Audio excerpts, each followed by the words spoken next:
Selamat pagi, saudara-saudara. Mari kita berdoa sebelum kita membaca firman Tuhan. Bapa, kami bersyukur atas segala kebaikan-Mu ya Bapa. Saat ini Tuhan, kami ingin mendengar pengajaran-Mu. Berikan kami hati, berikan kami telinga seorang murid.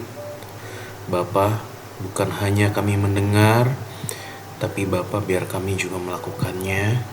Biar nama-Mu dipermuliakan di dalam kehidupan kami. Kami telah berdoa dan mengucap syukur. Haleluya. Amin. Nah, saudara-saudara, kita masih di dalam Amsal 6 ayat 16-19. Kita terakhir membahas tentang mata. Di ayat 17, mata sombong. Sekarang kita ingin membahas tentang lidah dusta. Ya, 6 perkara yang dibenci Tuhan, 7 perkara yang menjadi kekejian bagi hatinya. Amsal 6 ayat 17, mata sombong, lidah dusta. Nah, ada satu lagi di ayat 19, itu seorang saksi dusta yang menyembur-nyemburkan kebohongan. Hari ini kita berbicara tentang lidah, saudara. Ya, lidah dusta, seorang saksi dusta yang menyembur-nyemburkan kebohongan.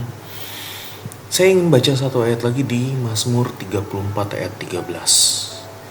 Jagalah lidahmu terhadap yang jahat dan bibirmu terhadap ucapan-ucapan yang menipu. Ya, nah di Yahudi, orang Israel, mereka punya satu istilah lidah yang jahat ini, lashon hara namanya.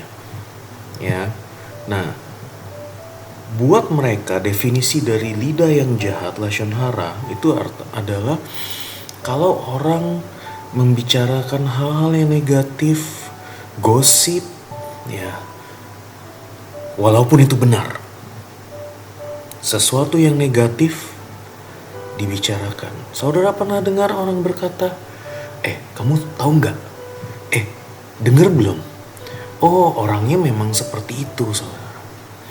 Jadi hal yang seperti ini. Nah, kalau kita mau melihat gosip pertama, lashon hara pertama, itu bukan manusia yang mengucapkan, saudara. Itu ada di dalam Kejadian di Taman Eden pada saat ular menggoda Hawa.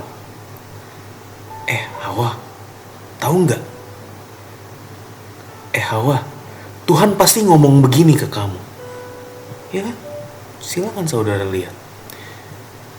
Benar kan? Dia begini kan? Ya kan?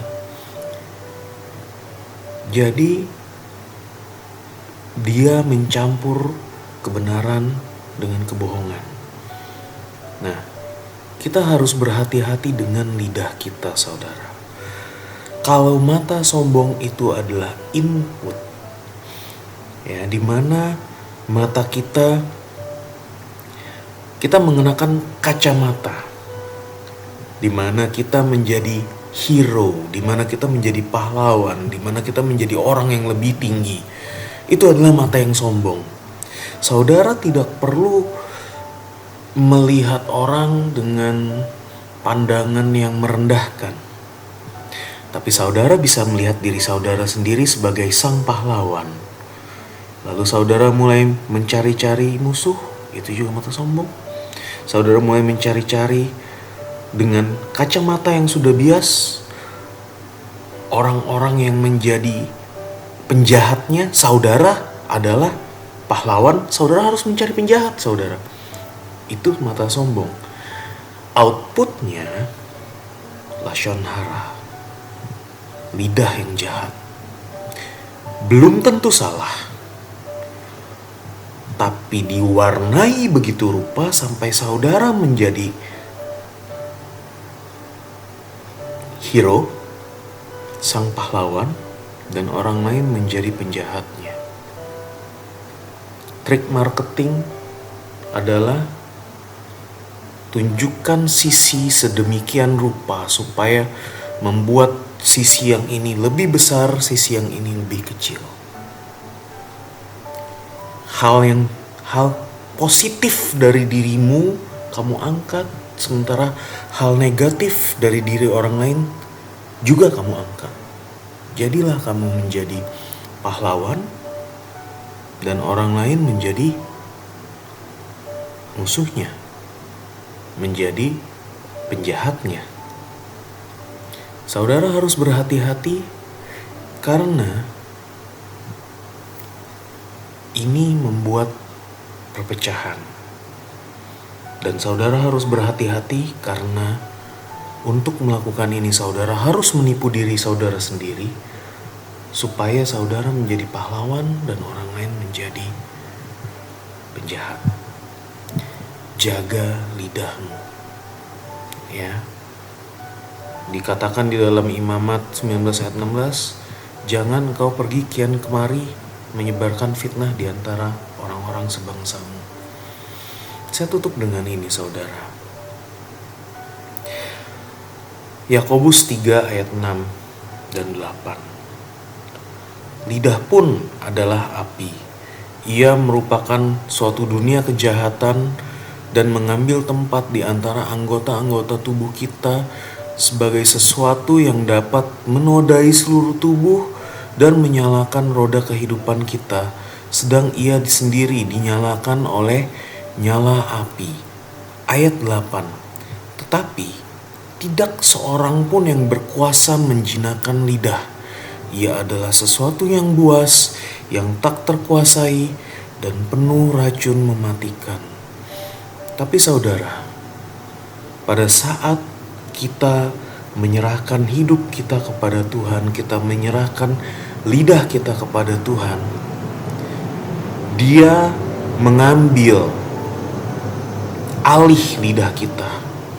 Dia memberi kita bahasa yang baru. Sebagai tanda bahwa lidah yang tidak bisa dikuasai oleh siapapun, Dia menguasainya buat kita.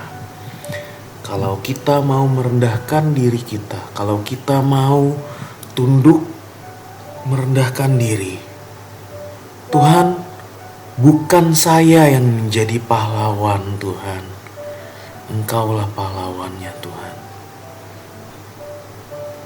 Biar cerita yang keluar dari hidup kita, cerita yang keluar dari mulut kita, pahlawannya bukan diri kita sendiri, melainkan Tuhan.